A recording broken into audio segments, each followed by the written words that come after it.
Hey everyone. So this video is going to be demonstrating and talking with you a little bit about the difference with two positions that you can do when you're performing shoulder flexion.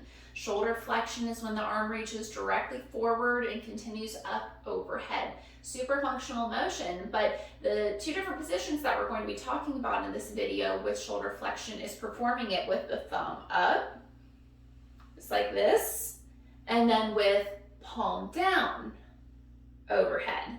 Okay, so the biggest difference between these two positions is that the thumbs up motion is technically more of a neutral alignment, whereas palm down starts turning shoulder into internal rotation. Why do we care about this? Primarily because of what happens in the subacromial space in the shoulder joint. So a little anatomy review here. Our shoulder joint, the glenohumeral joint, is the ball and socket that we're most familiar with that allows for movement at the shoulder. The head of the humerus, or upper arm bone, fits into the glenoid cavity, which is the socket that is attached to and situated in the shoulder blade, right? So the subacromial space is something where I want you to picture that we have this ball and socket joint, right? But coming on the outer edge of the shoulder blade is a bony protuberance called the acromion. So picture that we have the acromion, right?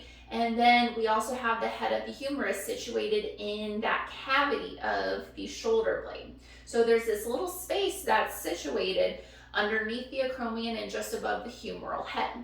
We care about that space because that's where our rotator cuff muscles and tendons run through. You also have the long head of the biceps too. So, it's important that we preserve this space when we are at rest and when we're moving the arm. Otherwise, you're going to get problems, and usually we'll end up developing what we know as impingement syndrome, particularly external impingement.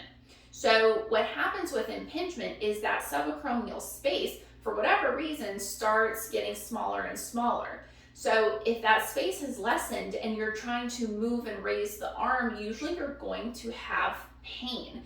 You usually develop with impingement what's called a painful arc, where normally from about 60 degrees to about 120 at eye level is painful. And typically within that range is when you're getting the most compression in that subacromial space. So this could happen because of swelling, bad posture. You could have weakness or imbalances within the rotator cuff muscles. But ultimately, as that subacromial space narrows, there's more rubbing and pinching on the rotator cuff tendons and the bursa in that area.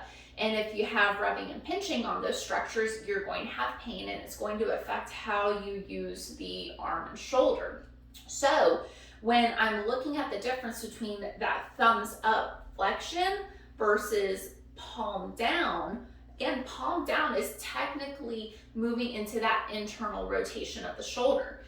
Internal rotation is going to create less space in the subacromial space compared to the more neutral thumbs up position. So, especially if you've been diagnosed with shoulder impingement, performing shoulder flexion with the palm down, your shoulder will tell you it's not going to feel good, and it's going to make the situation worse. You'll still likely have some pain and discomfort if your thumb is pointing up, but you will free up more space in that subacromial compartment.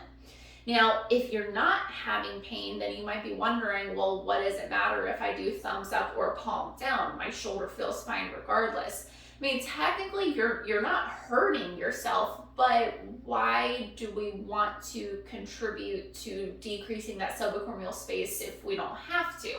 So essentially, if you're doing overhead flexion and you have the opportunity to perform it in that more neutral alignment with the thumb up, go ahead and do so. You want to create healthy habits for the shoulder and limit as much stress and friction in that area as possible. So it's just more about promoting good alignment, good movement habits, and just minimizing and decreasing your risk for injury in that area.